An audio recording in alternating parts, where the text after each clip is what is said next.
Sometimes when you don't have a reason to go somewhere, you need to just make one. And that's what I did. My name is Brian Nasty. I'm a musician and visual artist from London. And this is part 3 of how I managed to make my mixtape Anywhere But Here With You, where I traveled around the world to make short films. I toured all over Europe and I got to do everything I said I would. I've already done the thing, but this is just me showing you how it went. But it also took 2 years to do, so nothing happens overnight.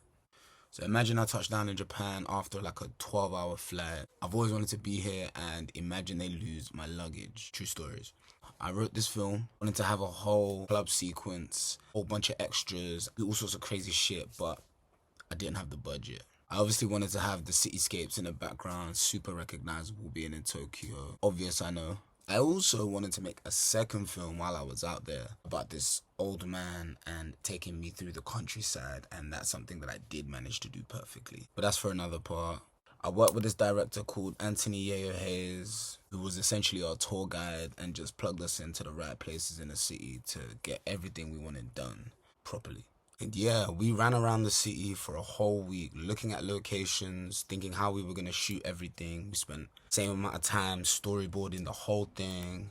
And despite everything going wrong, because we were shooting on 16mm, by the way, I think we managed to pull something off that was as close to my vision as possible. And we even managed to get Nowness to premiere it on their website, which is a big deal. And because everything went wrong, I had to combine the 2 videos that I had in my head into one video because we fucked up the film. But that's for the next part. I even ran into Andre 3000 while walking around in Tokyo, but I'll save that story for the next time.